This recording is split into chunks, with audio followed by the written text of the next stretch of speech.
Welcome to Short Cover Look, we squeeze the bigger picture of literature. I'm Adrian Ford, and we're here for episode 6 of Ask Adrian Anything. And today's question comes to us from Erika, who resides at the Perks of Books.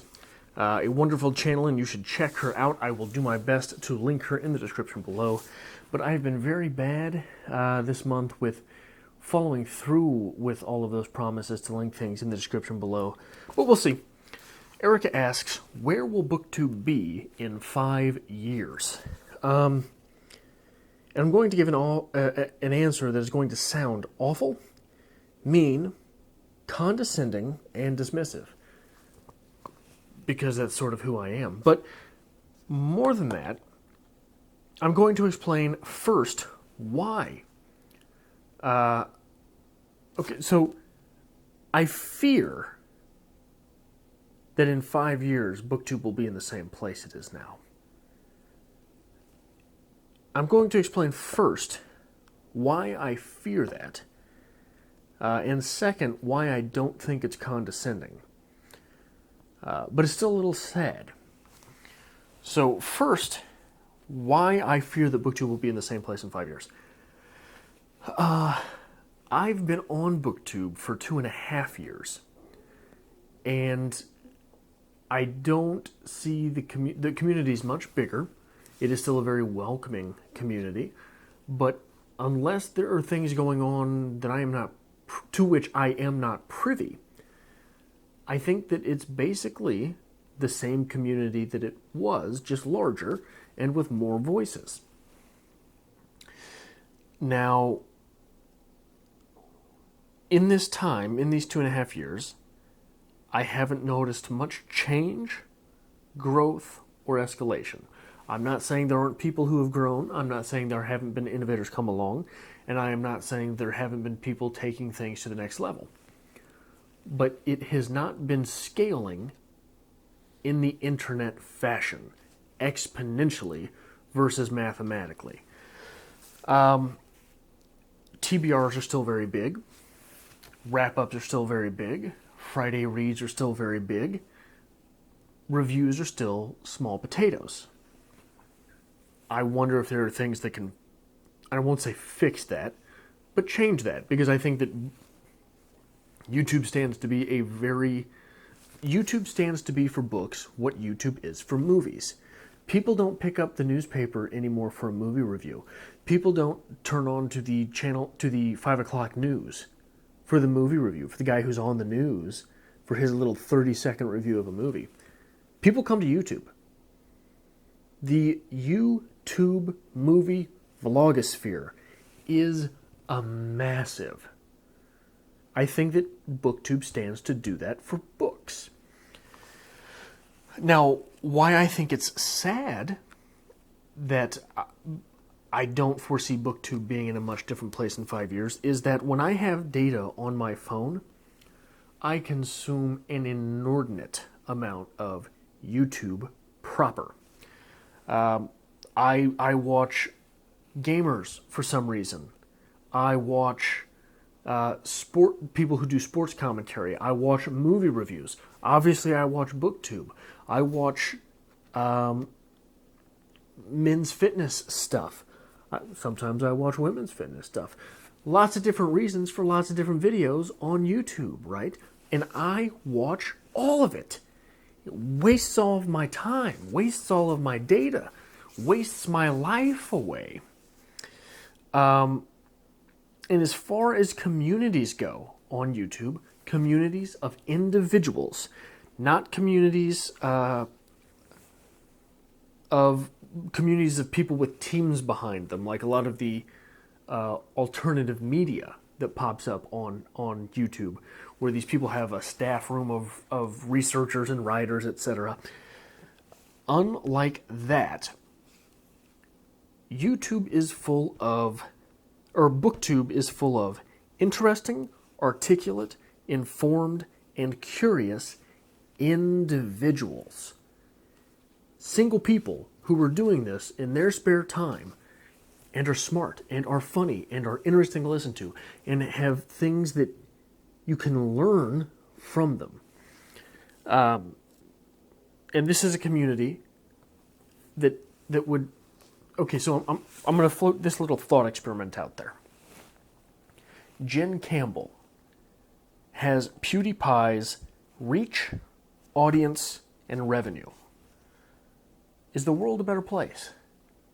I dare say yes.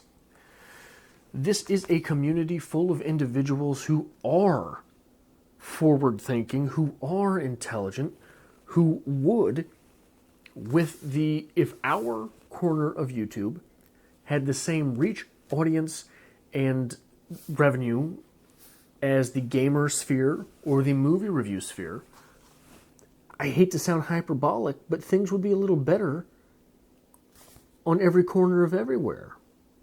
Does that make sense? We're not gamers who, and nothing against gamers, but we're not holed up in our living room thinking about that next bag of Doritos, thinking about popping open that next Mountain Dew, and gaming. Everything that we do on Booktube feeds our minds, makes us in some way a stronger thinking, more engaged individual. And I know I painted a terrible picture of gamers there. I think you all understand what I'm doing here. We are not. So movies and books are different forms of art, entertainment, and media. I am not saying there are not intelligent people who watch movies. Watching a movie does not take the same type of intellectual engagement that does reading a book. So I think that goes without explaining, right? Not that you can't put that amount of effort into watching a movie, but in general, it's not there. The average amount of energy spent watching a movie and the average amount of energy spent finishing a book and developing thoughts on it are two very different things. But I think as a community, they are our senses and sensibilities which get in our own way. And I'm going to use Jade from Boho Bookworm as an example here. And I hope that's all right, because I'm going to do it anyway. Because I think Jade is a very good example of this. And Jade and I have had conversations pertaining to something very similar to this. If you don't know Jade, Jade is a very intelligent, articulate, well-spoken individual. Her videos on writing and her videos on reading are first-rate. Her videos on books are first-rate. And she is a thoughtful individual. She also looks like a supermodel. Hands down, bar none. I'm just putting it out there. Not being weird about it. She looks like a supermodel. So I think that if she were to break into vlogging, the fitness stuff, the clothing hauls and things like that, she'd have 100,000 subscribers. And I've expressed this to her, and I don't want to put words in anyone's mouth, but she said to me something along the lines of, I just don't want to do that. And I think, and again, if this is wrong, blame it on me. If this is offensive, blame it on me. But I think what was behind that is the thought that those types of videos are a bit vapid. And I agree. But imagine, Jade with 100,000 followers, and she keeps talking about the second channel of hers.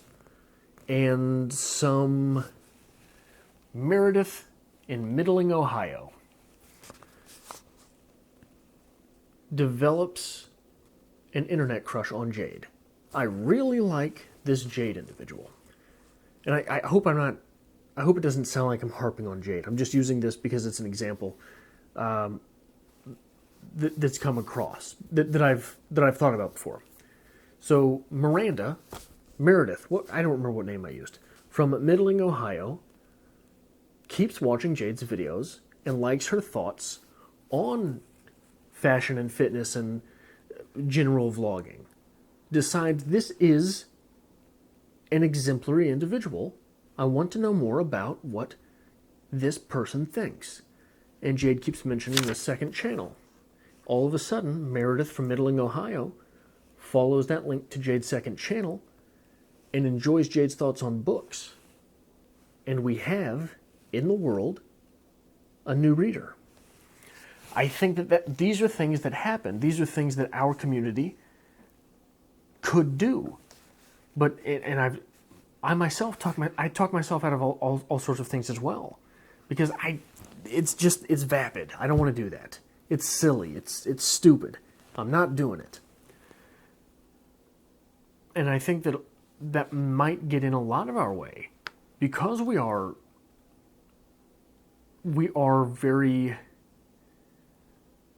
individuals who think about things first.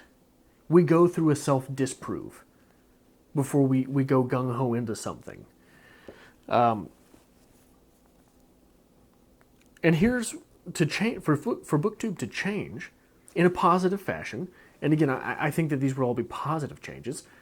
For Booktube to change in a positive fashion, here's what it would take. And I think that I have been oft maligned and possibly privately criticized in the community for being so outspoken about wanting to go full-time. This is my passion. This is what I love. This is what I want to do, right? I have a 9 to 5. It's a 9 p.m. to 5 a.m. I would rather not go to for the sake of reading and writing and discovering in literature. And I think I've been criticized for that because it sounds very bad. It sounds very, you want to make money on the internet. You don't want to have a job, yada, yada, yada. It sounds like that, and I understand that.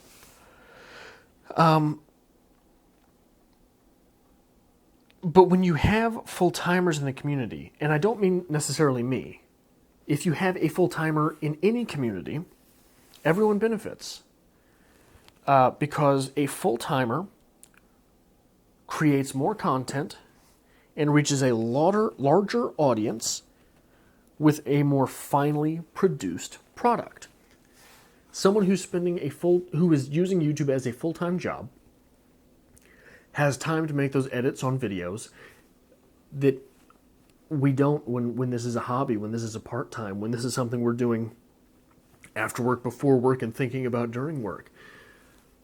Someone who is full-time has the time to read that hot new book that catches someone's eye because they saw it on the newsstand and brings them into the community, reels them in, because all of a sudden that book is staring back at them from a thumbnail on their YouTube channel, on a YouTube page.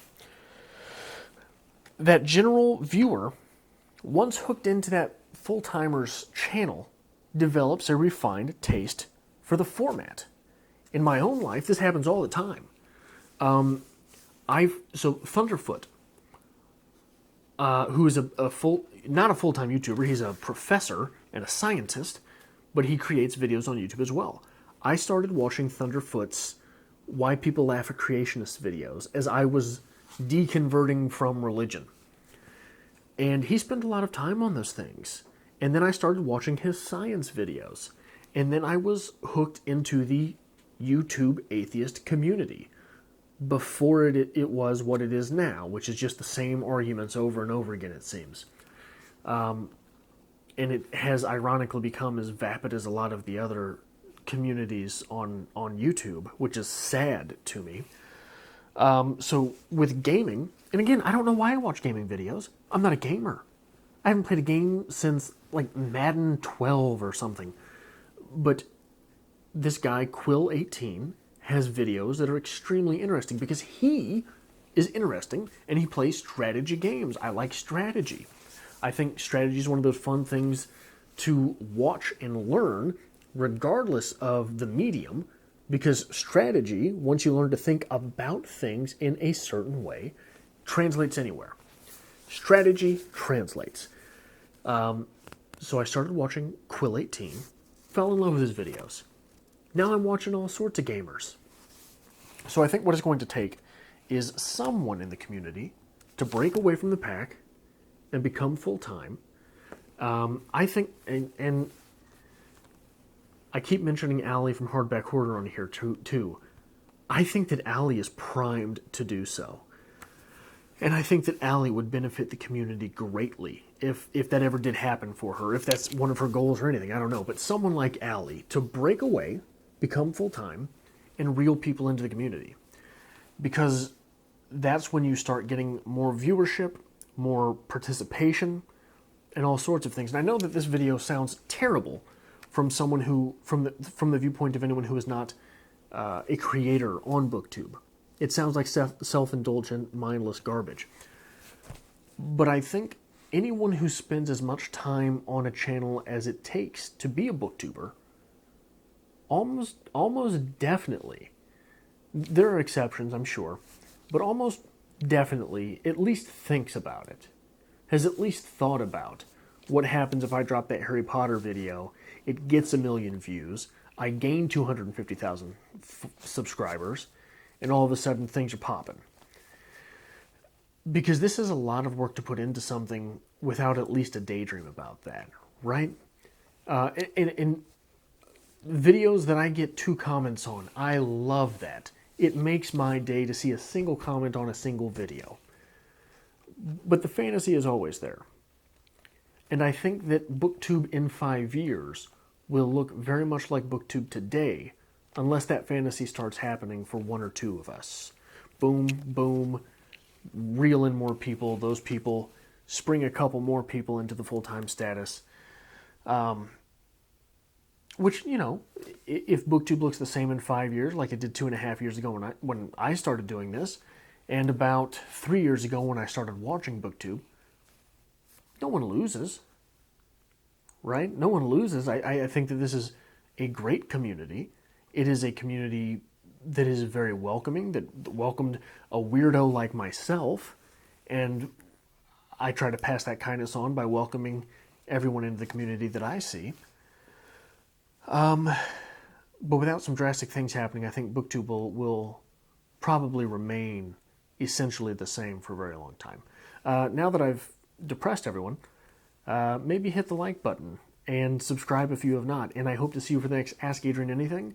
This is a video that is dropping on the 29th. That is the penultimate day of the Dirty 30. So long as I get this up, I'm assuming that I will have mastered the Dirty 30, gotten 30 videos in 30 days, in celebration of passing 3,000 subscribers here on the channel. So yeah, maybe come back. I got a full slate. I dropped my TBR for next month yesterday. Maybe come back for those videos as well.